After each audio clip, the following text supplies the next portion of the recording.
What's up guys, Andrew here on my channel GearedInc, where I get to share what I'm passionate about with you, and today we are converting another console gamer to PC.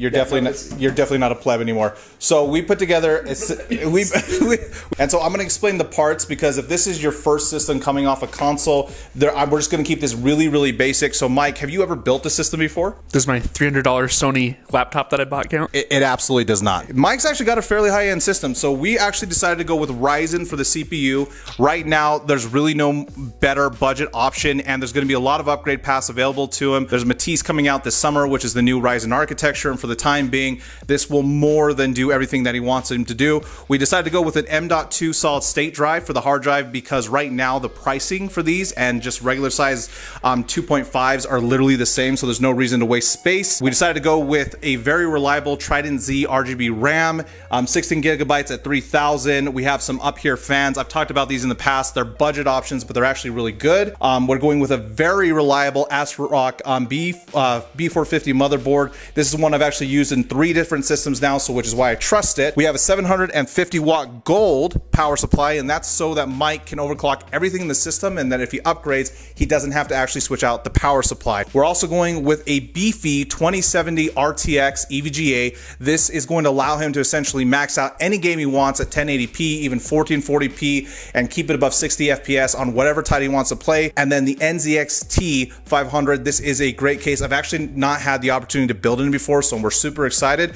So I'm gonna walk Mike through building this to show you guys exactly how easy it is, and then we're gonna kind of close with our thoughts. Do you have anything to say, Mike, before we get started? No, ready to go. Okay, let's do it. All right, guys, so step number 1 when you're building a computer is first you need to install the CPU. Now, I had Mike take the motherboard out of the box. We put it on the basically non-static wrapping that comes with the motherboard. This insulates it from any kind of charge, because if you accidentally build up some electric charge in your body, and then when you touch the motherboard, that discharges into the motherboard itself, it can fry it. So we're using this as kind of a safe building space. After Mike took out the CPU from the box, he's going to install it on the system, and this comes preloaded with some brackets for a CPU cooler, but they're not going to fit with the one that comes with the CPU. So I had Mike unscrew those before we installed the CPU onto the motherboard, and what you want to make sure of is that you do as much of the installation outside of the case as possible, because it's going to make your life a lot easier. Now, when you're installing a CPU fan, you want to put the screws in a cross pattern. This makes sure that pressure is basically displaced evenly, and this comes with some thermal paste already preloaded on it. Obviously, you can use aftermarket if you want to get a little bit better cooling performance,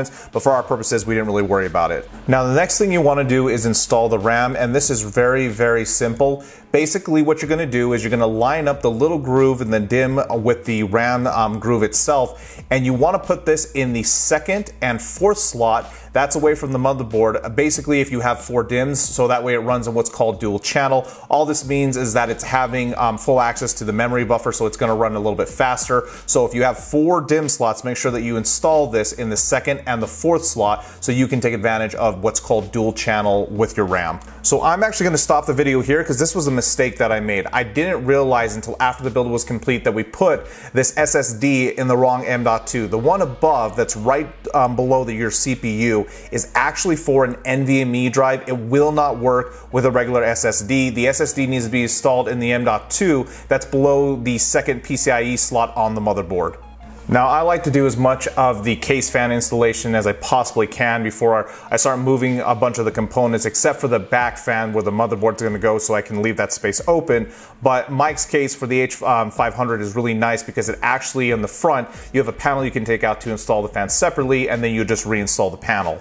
Now, Mike has the advantage of using a modular power supply, so when you get to this point, you definitely want to install the power supply before you install your motherboard or anything else in the case outside of the fans. And because it's modular, we're only able to use the cables that we want to use, which means that we have a lot less clutter, which is really nice. Now, before we install the motherboard, we need to put in the I/O shield on the back of the case itself. These are always a pain to install, but you want to push firmly until you feel it click into place. This will cover the input on the back of the motherboard itself. itself to give some protection, but it also makes the case look a little cleaner. Now this case actually had the motherboard standoffs, which are these little metal posts that the motherboard will screw into, already pre-installed. So you want to check for those, but you never ever want to screw the motherboard directly into the case because it actually will act as a ground and you can literally burn it out or sometimes even light it on fire, which I've actually personally experienced. Now that the motherboard has been installed, it's time to install the GPU. Now there are always going to be brackets in the way that you need to remove first in order to install it. These are usually on the left side of the case.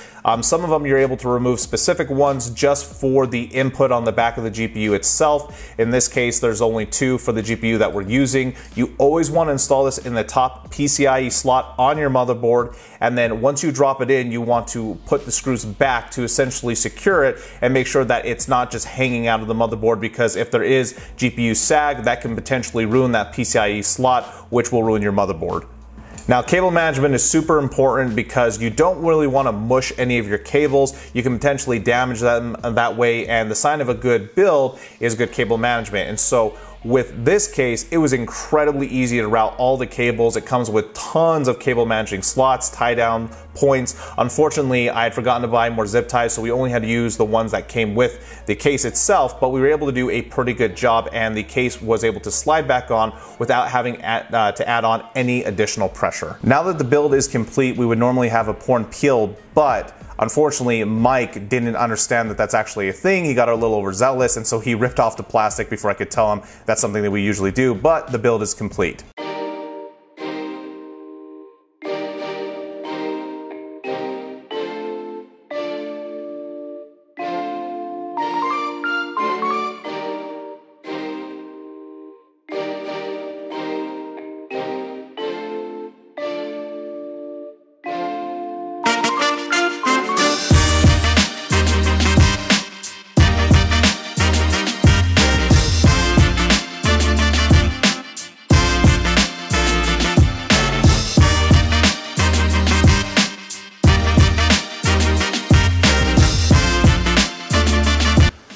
Guys, so the build is done. I think it came out absolutely great. Obviously, I had to take off my coat. It got pretty hot working on this. I think Mike did a fantastic job. All I really had to do was kind of help him hold a couple things in place. But did you find it difficult at all to build your first computer? Not with your help. No. Had I been on my own, it would have been rough, but it was fun. Yeah. No, I mean, it looks nasty. So anyway, if this is your first time building a computer, I hope this helped. As always, guys, feel free to get subscribed and hit that bell icon so you know when these videos drop. Thanks to all my Patreon and Twitch subscribers. You guys make a huge difference. I put your name at the end of my videos as a way to say thanks. We have a new reward system that I'm rolling out as well, so you can support me directly by clicking those links down in the description, or if you're buying anything through Amazon using my Amazon affiliate links, that's all linked down below as well. But we're gonna get Windows booted up on these things and get Mike playing some games. Anything you want to say, Mike, closing out? No, thanks, GearedInc. We'll talk to you guys next time here, and I hope every single one of you come back. That shot. I'm used to being told what to do by the people behind the camera, not being behind the camera. Or so. Okay, that's why I said 2 to 3. All right.